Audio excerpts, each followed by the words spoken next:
Olá, estudantes do nono ano, eu sou o professor William e nessa aula nós vamos falar sobre a globalização e seus efeitos e a revolução tecnológica, como aconteceram esses avanços tecnológicos. O objetivo da nossa aula é conhecer os fenômenos que originaram os avanços tecnológicos da revolução técnico-científica e informacional. Mas, afinal de contas, o que é revolução técnico-científica e informacional? Da onde sai tudo isso? De que maneira chegamos à terceira revolução industrial? Alguma vez você já ouviu falar em revolução industrial? Ou primeira, segunda, terceira revolução industrial? Quantas revoluções industriais existem, afinal de contas? E que transformações ocorrem no espaço geográfico com tantos avanços tecnológicos? Bem, vamos retomar rapidão. As revoluções industriais ocorrem quando? A partir de um momento que as pessoas se organizam em indústrias para produzir mais. Lá no século XVIII, na Inglaterra e depois na França, onde hoje é a Alemanha e outros países também, nós tivemos barracões, onde tinham manufaturas, grupos muito grandes de pessoas trabalhando para executar as mesmas atividades e entregar os mesmos produtos manufaturados. E aí nós temos, nesses barracões, a introdução das primeiras máquinas, que vai aumentar muito a produtividade dessas pessoas, dando origem às primeiras fábricas e, consequentemente, a primeira revolução industrial, que foi marcada justamente pela invenção das máquinas a vapor, uma vez que agora você podia produzir cada vez mais usando um pouco menos de força, já que o vapor fazia força pelas pessoas. No século XIX, quase no fim do século XIX, as pessoas entendem como usar o petróleo ao favor para produzir máquinas menores e mais, como eu posso dizer, eficientes. Surge então no contexto da Segunda Revolução Industrial. A Segunda Revolução Industrial ela vai ser a revolução que perdurou até o fim da Segunda Guerra Mundial, quando nós temos ali máquinas, a queima do óleo diesel, da gasolina, enfim, de todas as formas, os países estavam se desenvolvendo muito rápido, carros sendo feitos em grandes linhas de escala ou de produção, e de repente tem uma guerra mundial, o mundo começa a mudar, começa a Guerra Fria e tudo muda durante esse período especificamente. Vamos às origens. A terceira revolução industrial corresponde ao período após a Segunda Guerra Mundial, em que o aprimoramento e os novos avanços no campo tecnológico passaram a abranger o campo da ciência, integrando-o ao sistema produtivo. Essa fase da Revolução Industrial é também conhecida como Revolução Técnico-Científica e Informacional. Lembrando que lá na Segunda Guerra Mundial surgem os primeiros computadores e durante a Guerra Fria, no caso, esses computadores avançam muito. Num primeiro momento, um grupo de jovens descolados que moravam lá no oeste dos Estados Unidos buscavam introduzir computadores para pessoas físicas. As grandes empresas de informática acharam que aquilo era uma piada, que nunca funcionaria, que as pessoas não iam precisar ter um computador em casa. E hoje, 50 anos depois, todo mundo praticamente tem um computador no bolso, que são os smartphones. Bem, quando ocorreu a terceira revolução industrial? A terceira revolução industrial ocorreu em meados do século XX, a partir da década de 1950. Nesse momento, diversos campos do conhecimento começaram a sofrer mudanças em consequência do avanço tecnológico vivido nesse período e jamais visto anteriormente. Então, os avanços eles vão abranger várias áreas. A área espacial, vale lembrar que a Guerra Fria motivou isso, a corrida espacial, mas também o desenvolvimento tecnológico nas telecomunicações. Os rádios foram ficando cada vez mais eficientes, surge uma rede global de telecomunicações que daria origem anos mais tarde à internet. E a internet ela também vai se modernizando conforme os anos passam, passando por algumas fases. Num primeiro momento, de 1995 até 2004, nós falávamos que era a internet 1.0, onde as pessoas acessavam a internet para ver informações de sites. Nós não tínhamos redes sociais até ali. Mandávamos e-mail e só isso. Era a maior interação que uma pessoa fazia. Não existia uma pessoa física produzindo conteúdo. A maior parte de quem produzia conteúdo eram as grandes empresas ou alguns sites específicos. Depois de 2004, acaba tendo uma explosão dos blogs e as redes sociais mesmo. E aí a gente fala que surge uma internet 2.0 com um grande avanço, onde cada pessoa na sua casa pode virar um produtor de conteúdo. Independente da qualidade do conteúdo, mas pode virar um produtor de conteúdo. Isso leva alguns teóricos a problematizarem o uso da internet. Pois num primeiro momento dela, as informações que estavam na internet, elas tinham um viés mais seguro, querendo ou não. E hoje em dia, como qualquer pessoa pode escrever qualquer coisa na internet, temos alguns riscos. Não se pode confiar em tudo que nós vemos na internet. É importante buscar as fontes para saber a veracidade daquelas informações. Bem, as indústrias que desenvolveram alta tecnologia começaram a se sobressair em relação às indústrias que se destacavam nas fases anteriores da Revolução Industrial, como a metalurgia, a siderurgia e a indústria de automóveis. Só para vocês terem uma ideia, a Apple, quando começou a produzir os computadores pessoais, em um intervalo de 2 ou 3 anos, virou uma indústria bilionária. Lá na década de 1970, todo mundo queria ter um computador pessoal e ninguém acreditava que aquilo estava acontecendo. E é muito mais barato fazer um computador do que fazer um carro. Então, esse tipo de indústria passou a ganhar destaque há 40 anos atrás. Bem, modifica-se o sistema produtivo. Assumiram a posição de destaque nesse momento a robótica, genética, informática, telecomunicações, eletrônica, entre outros. Os estudos desenvolvidos nessas áreas acabaram modificando todo o sistema produtivo, visto que o objetivo era produzir mais em menos tempo. Então, as empresas buscando produzir cada vez mais, cada vez melhor e cada vez em menos tempo. Faz com que nós tenhamos um rápido avanço. Vamos falar da televisão, por exemplo. As primeiras transmissões da televisão, ou antes de falar de televisão, vamos falar de cinema mesmo. O cinema começa a ser reproduzido lá no final do século XIX. Até a década de 50, mais de 50 anos, nós tínhamos predominantemente o cinema mudo. Era muito raro um filme ter áudio. Até o final da década de 80, a maioria dos televisores de cinema eram filmes em preto e branco. Já tinham filmes coloridos, mas a maioria dos aparelhos de televisão eram em preto e branco. Durante os anos 90, nós temos ali as televisões coloridas. No começo dos anos 2000 também. De repente, de 2008 para hoje, houve uma evolução gigantesca nessas televisões. Primeiro, elas foram reduzindo o tamanho, a profundidade da TV, virando telas planas, cada vez mais estreitas. De repente, elas começaram a ganhar novas resoluções, novas funcionalidades. E, na atualidade, tem algumas TVs que parece que você está olhando uma janela, ao invés de parecer que você está assistindo uma TV. Você tem uma noção de profundidade em uma tecnologia extremamente avançada em um intervalo relativamente curto de tempo. Bem, vamos para uma atividade. Com base no que estudamos até aqui, quando ocorreu e como foi a terceira revolução industrial, agora é com vocês.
Bem, agora que vocês tiveram tempo para responder essa atividade, vamos ver como fica.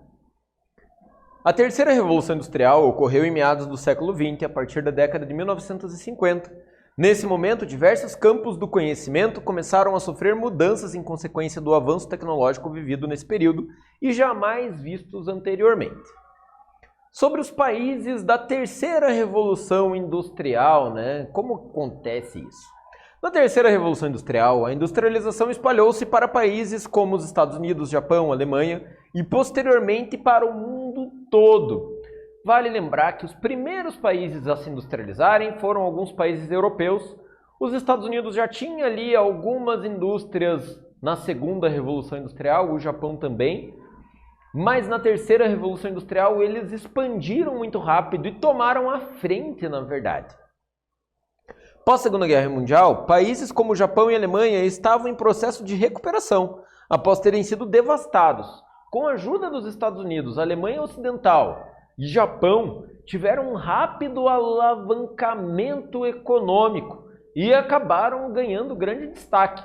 O Japão, por não ter nenhuma concorrência nas proximidades, virou o principal polo capitalista no lado oriental do planeta.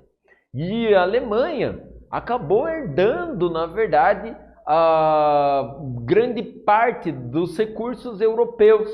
Principalmente depois do fim da Guerra Fria, a Alemanha vira um grande destaque ali naquela região. O papel dos Estados Unidos. Os Estados Unidos, por meio do Plano Marshall, atuou na reconstrução desses países. Ao se estabelecerem, esses países começaram a priorizar os setores da educação, tecnologia e também o campo científico. E hoje, tanto o Japão quanto a Alemanha são duas grandes potências mundiais. As consequências. Além do desenvolvimento alcançado no setor industrial, aliado ao desenvolvimento do campo científico, a terceira revolução industrial mudou também as relações sociais e as relações entre o homem e o meio. As novas tecnologias possibilitaram que as informações fossem transmitidas cada vez mais rápido e estimularam a interação entre as pessoas do mundo todo. Como eu falei antes, há 20 ou 30 anos atrás não era possível imaginar uma videochamada.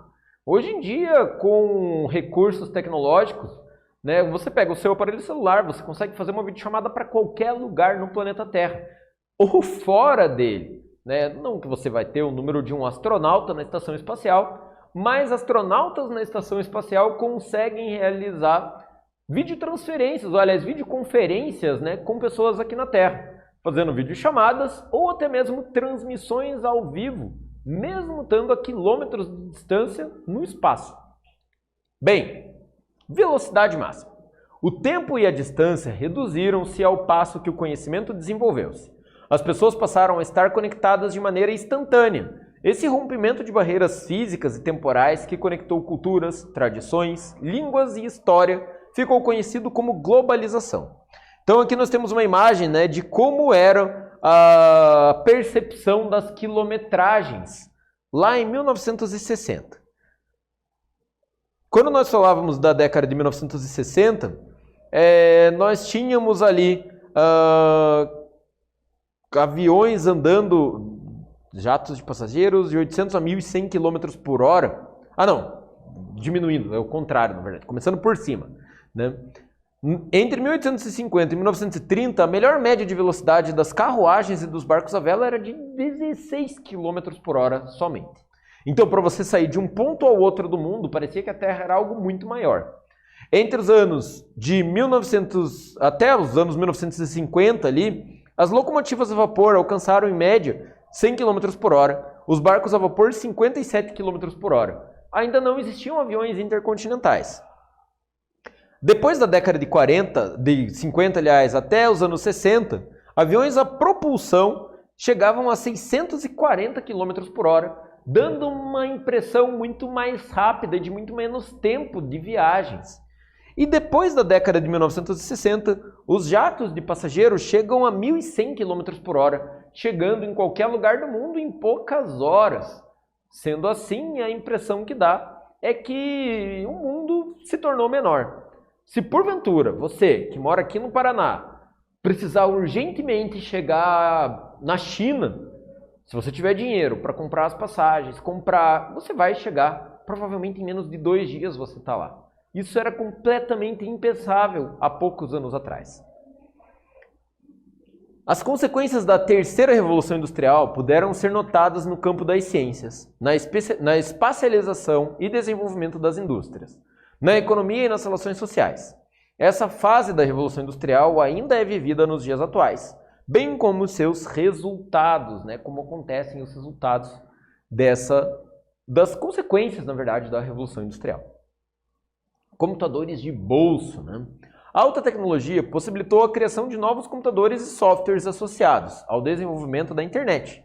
Surgiram computadores pessoais cada vez menores e mais eficientes. Surgiram também os chips de diversos outros produtos eletrônicos. No caso dos computadores, no começo dos anos 2000, nós tínhamos ali um computador de mesa, que era um equipamento bem grande, que tinha no máximo 1 GB de memória RAM, um armazenamento interno de 20 a 80 GB, né? E você tinha uma configuração, um processador que não chegava a 1 GHz. Hoje em dia, a maioria dos celulares, eles têm um armazenamento interno de 16 GB, 128 MB de RAM. Né? Você consegue hoje em dia, num aparelho celular, 128 MB de RAM, não, 2 GB de RAM, né? É muito mais do que 128 MB. Hoje em dia, com o celular você consegue uma velocidade muito superior do que um computador de 20 anos atrás, do que um computador grande de 20 anos atrás. Bem, a energia atômica passou a ser utilizada. Criaram o foguete de longo alcance e os satélites também passaram a ser usados. Criou-se a telefonia móvel, o campo da medicina também com novas tecnologias. Fala-se agora em biotecnologia. Foram desenvolvidos novos medicamentos, novas formas de prevenção de doenças e novos tratamentos. Tudo isso graças às trocas culturais e científicas entre acadêmicos do mundo todo, trabalhando em conjunto para o desenvolvimento. E esse seria a grande vantagem da globalização. A internet e os eletrônicos diminuíram a distância do tempo. Milhões de mensagens, imagens e informações são enviadas instantaneamente, independente da localização geográfica que a pessoa esteja. Há menos de 100 anos atrás aconteceu a primeira transmissão ao vivo, né? E para isso tinha que ter um equipamento gigantesco. Hoje em dia, qualquer pessoa com um aparelho celular em casa consegue fazer uma transmissão ao vivo com uma qualidade absurdamente melhor do que a primeira. Essa fase da Revolução Industrial também trouxe consequências negativas. O avanço tecnológico também mudou a relação do homem com o meio, ao passo que transformou o processo produtivo. Produzir mais em menor tempo demanda do uso de cada vez mais intenso de recursos naturais. A desvalorização da mão de obra também pode ser vista nessa fase. Então, o excesso dos avanços na globalização causaram, infelizmente, o aumento no desemprego e o aumento na exploração dos recursos naturais. Isso gera impactos ambientais irreversíveis muitas vezes. Sobre a quarta revolução industrial, alguma vez você parou para pensar que nós já estamos talvez na quarta revolução industrial? Pois é, alguns teóricos defendem que nós vivemos hoje a quarta revolução industrial, ou revolução da inteligência cognitiva, quando os computadores passam a pensar através das suas inteligências artificiais. A maior parte dos serviços prestados por pessoas podem ser substituídos já graças a essas tecnologias. A quarta revolução industrial, também conhecida como Revolução Industrial 4.0, é, segundo o Fórum Econômico Mundial, a transição em direção aos novos sistemas mediante a revolução digital. O Fórum apresenta que nessa fase da Revolução Industrial não é considerada a extensão da terceira, vistos a velocidade, o alcance e os impactos provocados nos sistemas. Muito mais do que usar um computador. Agora, os computadores eles podem cada vez mais substituir atividades humanas. Além disso, os trabalhos vão tendo de obrigatoriamente se tornarem mais técnicos, se você deseja se manter no mercado de trabalho. Uma das características dessa fase é a tendência a 100% da automatização das fábricas por meio de sistemas cyberfísicos. A quarta revolução industrial é marcada pela nanotecnologia, pela neurotecnologia, robôs, inteligência artificial, biotecnologia, impressoras 3D, uso de drones, entre outros. Cada vez menos as empresas, as fábricas precisam de trabalho humano. E dessa forma, muitas vezes eles conseguem produzir ainda mais e cometer menos erros. Quando é tudo automatizado, né, você consegue produzir com uma qualidade quase excepcional. Mas até onde isso é uma vantagem, uma vez que isso pode gerar muito desemprego no mundo. É importante pensar que até mesmo os carros hoje já passam por uma avaliação de se tornarem autônomos, sem a necessidade de um motorista. Em alguns países do mundo, como os Estados Unidos, tem empresas que testam carros autônomos que, por questões de segurança, ainda são acompanhados por um motorista, mas o motorista, na verdade, não precisa mais dirigir o carro. Vamos para mais uma atividade. Analisando o que estudamos até aqui nessa aula, explique como a internet ajudou com o desenvolvimento da globalização. Agora é com vocês.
Bem, vamos ver como ficou a resposta dessa atividade? Com a internet e os eletrônicos, as distâncias e o tempo entre as trocas de informação diminuíram. Milhões de mensagens, imagens e informações são enviadas instantaneamente, independente da localização geográfica, independente da distância que você se encontra. Nessa aula, nós estudamos e aprofundamos as origens da globalização, do desenvolvimento e as consequências espaciais da terceira revolução industrial e da revolução técnico-científica. Eu espero que vocês tenham gostado dessa aula e até breve.